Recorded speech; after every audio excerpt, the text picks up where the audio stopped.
हम ज्यादातर सभी लोगों की सुनते हैं जीवन में, और सबसे बड़ा कष्ट ये है कि हम ज्यादातर अपनी जो दिल की या शरीर की जो आवाज है, जो सिग्नल हमारी बॉडी हमें देती है, उन्हें बहुत इग्नोर करते हैं, उन्हें नहीं सुनते हम।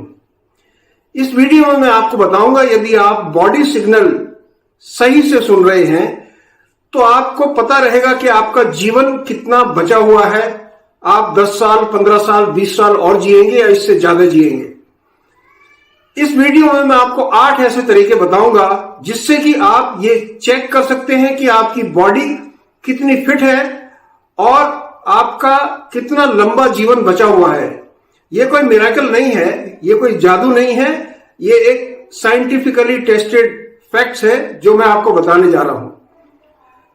इससे आपको अपने लेवल की जो एनर्जी है अंदर, जिसे हम जोश कहते हैं, आपकी जो भावनाएं हैं, आपका जो बैलेंस है शरीर का, इस तरह की बातों से आप अंदाजा लगा सकते हैं कि आपका कितना लंबा जीवन बचा है या आप जीवन के अंत के बहुत नजदीक हैं।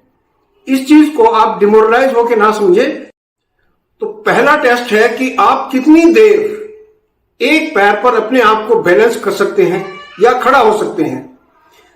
इसे यदि आपकी प्रैक्टिस है तो डेफिनेटली आप ज्यादा समय खड़े हो सकते हैं, लेकिन यदि प्रैक्टिस नहीं है तो यह टेस्ट आपके लिए बहुत ही अच्छा साबित होने वाला है। यदि आप 15 सेकेंड या उससे ज्यादा अपने आप को बैलेंस कर सकते हैं तो आपका नर्वस सिस्टम, पैरों की मसल, बॉडी कंट्रोल, जो ब्रेन का आपका तालमेल है बॉडी के साथ, वो बहुत अच्छा है।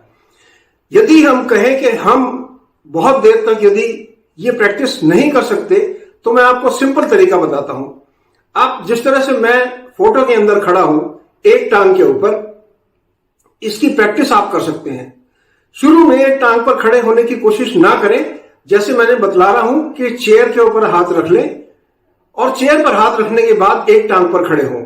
यदि आपको लगता है कि कुछ सेकंड आप संभाल सकते हैं तो आप चेयर से हाथ हटा लीजिए, और जब आप खड़े रहेंगे आपको 5 सेकंड, 10 सेकंड, यह समय धीरे धीरे इंप्रूव होता जाएगा। यदि ऐसा होगा तो आपका जो नर्वस सिस्टम है, जो मस्कुलर बॉडी का है स्ट्रक्चर, वो अच्छा बनेगा और आप अच्छे तरीके से अपने आप को चेक कर सकते हैं। और इसका फायदा यह होता है कि आप जैसे बाथरूम में स्लिप होते टाइम नहीं गिरेंगे, जब कपड़े पहनते हैं तब नहीं गिरेंगे, क्योंकि बहुत से बुजुर्ग कपड़े पहनते समय गिर जाते हैं और उनका फ्रैक्चर हो जाता है, ब्रेन हैमरेज हो जाती है, कोमा में चले जाते हैं, ऐसे सीरियस इफेक्ट उनके ऊपर आ जाते हैं। जो दूसरा टेस्ट आता है वो है आपकी ग्रिप का टेस्ट। यदि आपके हाथों की ग्रिप बहुत अच्छी है, अच्छे से मेरा मतलब यदि आप पहलवान रहे हैं तो नेचुरली आपकी ग्रिप बाकी लोगों से मजबूत होगी। आप एवरेज इंसान हैं और अपनी ग्रिप चेक करना चाहते हैं, एक तो आपको महसूस होगा जब आप किसी से हाथ मिलाते हैं तो कितने मजबूती से आप हाथ मिला सकते हैं।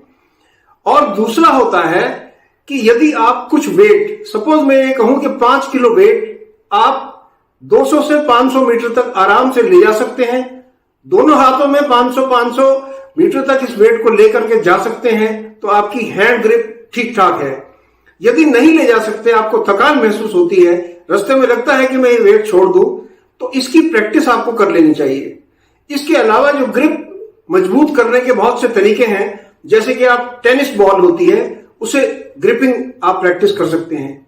एक हैंड ग्रिप के लिए इक्विपमेंट आता है, आपको हैंड ग्रिपर बोलते हैं। हैंड ग्रिपर का आप इस्तेमाल कर करके अपनी ग्रिप इंप्रूव कर सकते हैं। जैसे ही आप ये प्रैक्टिस करेंगे तो आपके जो हाथों की मसल है, यहाँ की जो मसल है, वो मजबूत होंगी, आपके ज्वाइंट ठीक ठाक होंगे, वो भी आपको एक एजिलिटी देगा, यानी आपके अंदर एक जोश भरेगा और आपकी लाइफ का जो स्पैन है वो लंबा करेगा। तीसरा जो टेस्ट आता है वो है कि आपका वॉकिंग स्टाइल क्या है। वॉकिंग स्टाइल से मेरा मतलब है, क्या आप 70 साल 75 साल की उम्र में बिना स्टिक लिए हुए चल सकते हैं, बिना सपोर्ट के आराम से चल रहे हैं, कितनी तेजी से चल रहे हैं, धीरे धीरे कदम रखते हैं या बहुत तेजी से चल सकते हैं या नॉर्मल चल सकते हैं। यह भी एक टेस्ट होता है। यदि आप बहुत ज्यादा तेज नहीं चल पाते, कोई बात नहीं, कोशिश कीजिए स्पेशली कच्चे इलाके के अंदर, घास में या मिट्टी के अंदर, क्योंकि फर्श पे चलने से चांसेस हैं कि आपके गिरने के, प्रॉब्लम वहीं आती है। अगर बैलेंस जरा सा बिगड़ा, बच्चे की तरह आप बहुत जल्दी गिर सकते हैं अगर आपकी एज ज्यादा है। इसलिए कच्चे पर चले या लॉन आपका कहीं हो पार्क के अंदर, वहां पे धीरे धीरे चलने की कोशिश करें। स्टडी एंड स्लो, फास्ट चलने की जरूरत नहीं है। जब आप ये प्रैक्टिस करेंगे और लगातार आप इस चीज को प्रैक्टिस करेंगे तो आपकी चलने की स्पीड भी बढ़ेगी और आपका जो लाइफ स्पैन है वो भी बढ़ेगा। चौथा जो टेस्ट आता है वो है आपकी हाई क्वालिटी स्लीप।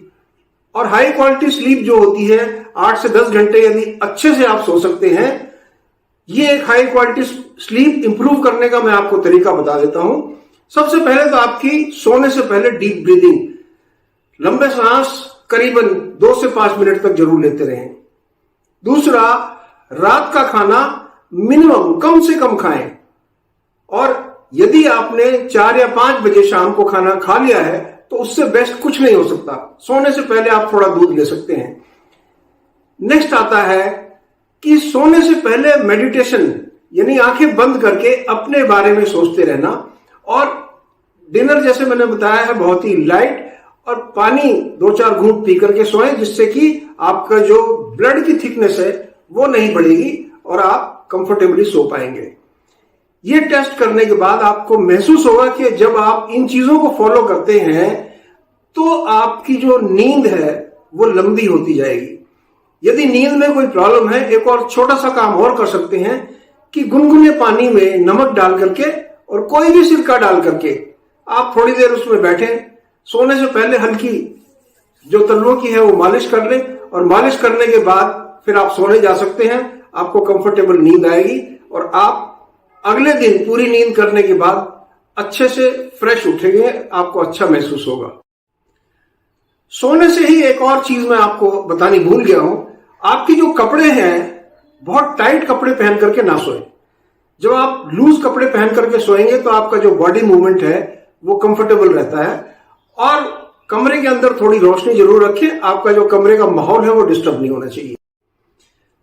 नेक्स्ट जो 5वां टेस्ट आता है वो है आपका फूड, यानी आपकी खाने की हैबिट। कितना हैवी आप खाना खाते हैं। खाना हैवी या लाइट खाना इंपॉर्टेंट नहीं है, इंपॉर्टेंट यह है कि आपका एपिटाइट कैसा है, आप क्या उसे हजम कर सकते हैं। कुछ लोगों की हैबिट होती है कि बचपन से उन्होंने बहुत अच्छा हैवी खाना खाया होता है, वो उनकी फूड हैबिट में शामिल होता है और वो उसे आराम से हजम कर सकते हैं। ये बहुत इंपॉर्टेंट है। यदि आप उस खाने को हजम कर सकते हैं तो कोई प्रॉब्लम नहीं है, आप अपने स्टाइल का खाना खाते रहिए, लेकिन ज्यादा नहीं। और खाने का चेक ये होता है कि आपको हजम हो रहा है या नहीं। मॉर्निंग में यदि आपका बाउल मूवमेंट यानी आपका पेट अच्छे से साफ होता है, ये कैच पॉइंट है, तो इसका मतलब आपका जो खाना है वो ठीक से हजम हो रहा है और आपका जो एपिटाइट है या आपका स्टमक का जो पोजीशन है वो ठीक ठाक है। और ये भी आपकी एक लंबी एज को दर्शाता है। इस चीज को आप ये मान करके चलिए कि आपके जो इंटेस्टाइन है, जो हमारे खाने की जो नली है, उसके अंदर थोड़ी चिकनाई रहनी बहुत जरूरी है। बहुत सी जगह यह मिथ है कि हम ज्यादा घी खाएंगे तो हमें शायद प्रॉब्लम हो जाएगी। ज्यादा घी खाने से डेफिनेटली प्रॉब्लम होती है, लेकिन थोड़ा घी बहुत जरूरी होता है। आप इतना घी जरूर खाएं कि आपकी बॉडी के अंदर वो चिकनाहट बनी रहे।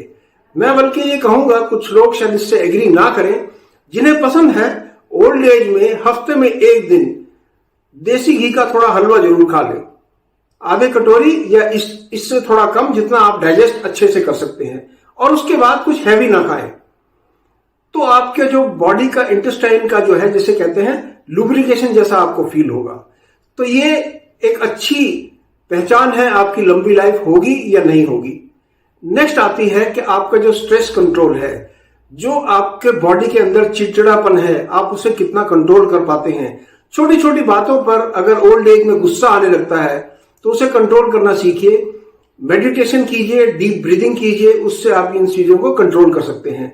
यदि आपने स्ट्रेस को कंट्रोल कर लिया, अपने मूड को कंट्रोल कर लिया, तो आपने अपनी जो ओल्ड एज है उसको कंट्रोल कर लिया। आप कंफर्टेबल रहेंगे और जब आप कंफर्टेबल रहेंगे, मेंटली मूड अच्छा होगा, स्ट्रेस कम होगा, तो डेफिनेटली आपकी जो जीवन की लंबाई है वो डेफिनेटली बढ़ती जाएगी। आपका जीवन शॉर्ट लंबा होगा।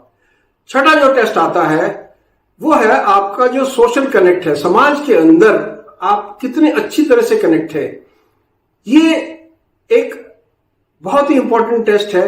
अगर आप अकेलापन महसूस करते हैं ओल्ड एज के अंदर, जो कि बहुत से पेरेंट्स को प्रॉब्लम होती है, उनके बच्चे उनसे बात नहीं करते, उनके ग्रैंड चिल्ड्रन दूर रहने लगते हैं या नाती रिश्तेदार सब दूर रहने लगते हैं, वो अकेलापन जो होता है उन्हें डूबने की तरफ लेकर के जाता है, यानी उनका जो लाइफ स्पैन है उससे कम होता है।